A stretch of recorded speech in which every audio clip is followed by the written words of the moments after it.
It was 4:23 a.m.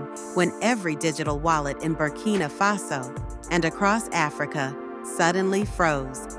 System shutdown initiated flashed across millions of screens.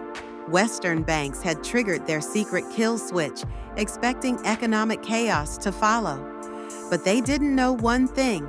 Ibrahim Traoré had a very special plan for this exact night.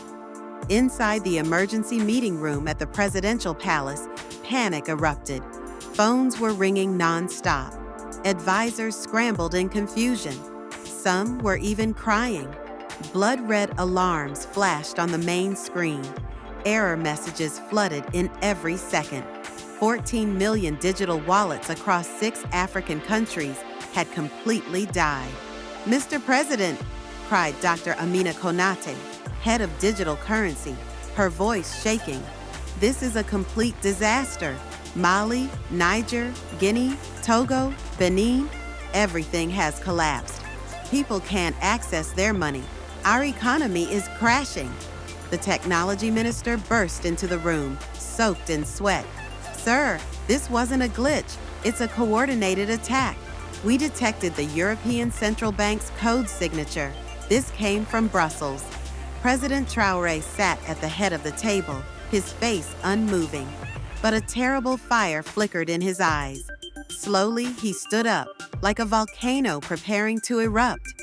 "Dr. Konaté," he said, voice low and threatening, "tell me about our backup systems." There are none, sir," she stammered. "None?" His voice echoed across the room. 14 million people's money is at risk, and you're telling me there is no backup? "Sir, we put everything into the Borsina Gold platform. We didn't think..." "Didn't think?" Traoré slammed his fist onto the table. "You were supposed to think. My people's money was in your hands."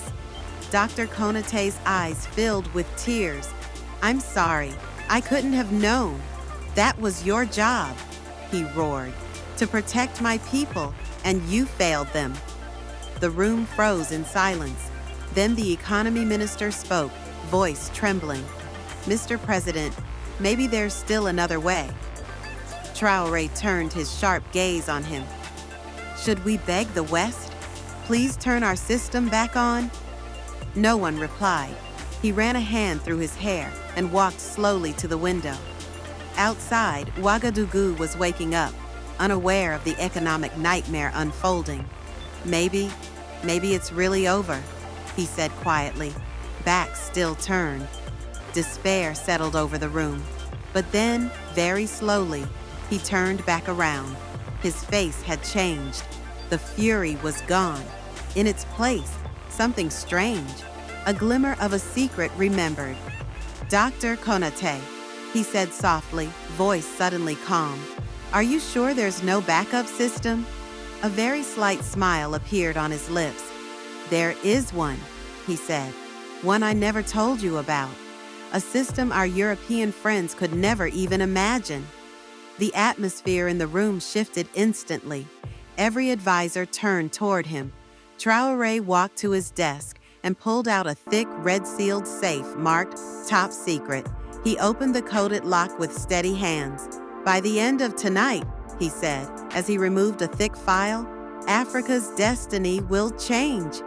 He placed the folder on the table, written in bold, "Operation Digital Phoenix." He began to explain. "1 year ago, I formed a secret team. Their mission was simple: to build a system the West could never hack, never discover, and never control."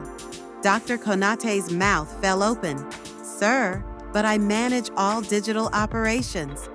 "You managed what I allowed you to see," Traoré replied. "The Phoenix Project was beyond any official channel." He flipped open the file, revealing complex code diagrams, hardware blueprints, and most shockingly, secret partnership agreements with China, Russia, India, Iran, and Turkey. "This can't be real," whispered the economy minister. Traoré's voice grew stronger. "While they were planning to destroy our Western connected system, we were building a different world. And tonight," his phone buzzed. He looked at it and smiled. Ladies and gentlemen, the Phoenix system is online. Everyone held their breath. Dr. Konaté, he continued, voice now triumphant, how do you think people will find out about this new system? He pressed a red button on his desk. The main screen switched to a pre-recorded video. There was Traoré sitting in the same office, but the timestamp was 8 months ago. My beloved African people, the video began. If you're watching this, it means our financial system has been attacked. But don't be afraid, we prepared for this day. Dr. Konaté gasped. The video continued. In the next 6 hours, every mobile phone in our allied countries will receive an automatic update. Your Borsina Gold wallet will become something far more powerful, the Africa Phoenix wallet. Your money is safe, your transactions will continue, and our financial freedom will rise stronger than ever before. Traoré turned to his team in real time. The updates began the moment the attack hit. By sunrise, over 20 million users will have Phoenix wallets fully installed. Automatically. Dr. Konaté's voice was almost a whisper. This kind of coordination? How did you do all this without anyone knowing? Simple, Traoré said. They thought that breaking our system would break us. Instead, they gave us the perfect excuse to launch something far more powerful. The foreign minister finally spoke. Sir, what about international backlash? Let them be angry, Traoré replied, walking to the window. The first rays of dawn were breaking across Ouagadougou. While they tried to destroy what we had, we built something they could never imagine. Suddenly, Traoré's phone buzzed again. Then again, messages poured in. Sir, said Dr. Konaté, eyes locked on her tablet, Phoenix wallets are going live. Mali, full functionality, shouted the tech minister. Niger's transactions are up. Guinea's users are celebrating in the streets. The economy minister looked at the data, stunned. Sir, this means we no longer need to use dollars or euros. Exactly, Traoré said. Africa is no longer a financial slave of the West. We are now equal partners with the East and the South. But such a massive project? Dr. Konaté asked. The cost? $1.2 billion, Traoré replied calmly. It came from last year's infrastructure budget. You all thought we were building roads and hospitals. He smiled. We did build hospitals, digital hospitals.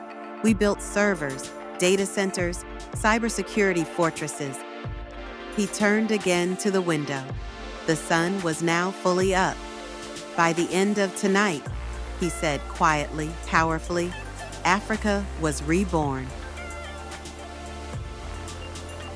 6 hours later, as European markets opened to the shocking news of Africa's digital resurrection, Ibrahim Traoré sat in his office, watching celebration videos flood in from across the continent. His phone displayed the new statistics: 15.8 million active Phoenix wallet users, transactions up 400%, 6 African currencies in use, 0 downtime. The West had tried to destroy Africa's digital independence. Instead, they had witnessed its evolution. Africa was no longer just a continent. It was now the financial center of the future.